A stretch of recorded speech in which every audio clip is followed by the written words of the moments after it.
Pak SBY mimpinya apa? Malam atau siang itu sebenarnya? Ini gara-gara sampean yang nulis buku mimpi tentang Indonesia tuh. Loh kenapa tiba-tiba Pak SBY juga bermimpi? Saya ingin menyampaikan poinnya ini. Oke. Bahwa saya pernah mendampingi beliau lebih dari 2 kali naik kereta api.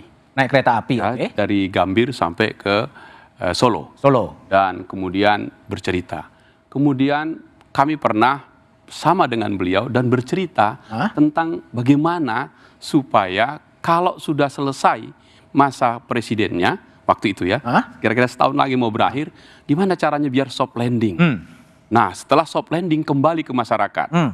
Nah, waktu itu dinyatakan itu dan dijadikan ketika Presiden Jokowi telah dilantik MPR, kembali ke istana, Pak SBY menunggu di istana. Setelah kembali masuk dikasih karpet biru. Oke. Setelah itu serahkan istana, dia kembali menjadi rakyat jelata. Oke. Kan begitu ke Cikeas. Oke. Nah, mimpinya yang disampaikan itu jangan lupa, Bung. Jadi Tapi mimpi betul kan? Iya, presiden betul.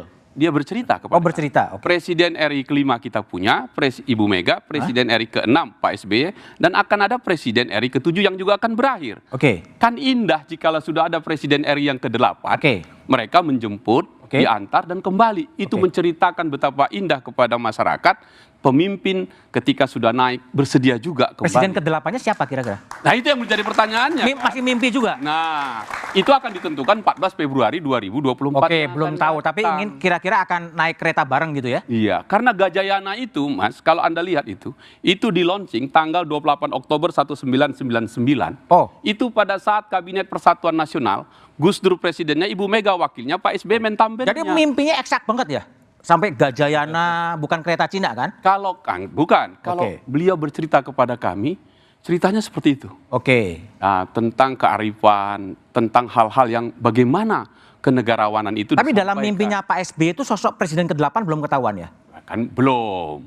Karena atau terbangun langsung? Akan terjatuh pada 14 Februari itu. Tapi pesan yang disampaikan adalah para negarawan kita, para pemimpin-pemimpin kita, mengapa tidak naik kereta api bersama, kembali ke masyarakatnya.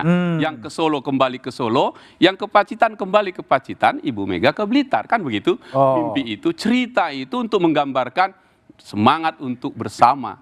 Itu poinnya. Tapi memang ada keinginan Pak SBY bertemu dengan Ibu Mega setelah Mbak Puan ketemu dengan Mas Selama Ahy. saya mendampingi beliau, kami berkali-kali cerita itu. Bahkan cerita tentang bagaimana merekonsiliasi atau bagaimana membuat pertemuan-pertemuan itu. Saya diminta beliau untuk berdiskusi dengan teman-teman PDIP di parlemen. Dengan Bambang Pacul, dengan Ketua Fraksi Pak Utut. Kami bicara bagaimana, karena politisi-politisi muda ini ingin melihat para pemimpin-pemimpinnya kemudian bersalaman, kan itu. Bersalaman tapi bukan hanya dalam mimpi kan, dalam alam nyata ya. Iya, dalam alam nyata. Dan terima kasih kepada Twitter sehingga semua orang bisa membaca ini kan. Oh, ini jadi pertama kali mimpi di tweet gitu ya? Yang setahu saya pertama kali. Tapi dalam cerita, kalau kami rapat di Majelis Tinggi Partai di Cikeas, selalu menceritakan Gajayana itu siapa. Gajayana itu kan seorang raja yang hebat. Dan itu adalah kereta api yang tadi disebutkan, jalan panjang dan kemudian bercerita. Selalu cerita seperti itu untuk menggambarkan kearifan lokal memang yang hebat itu. Oke, baik. Pesan moral yang bagus untuk kita.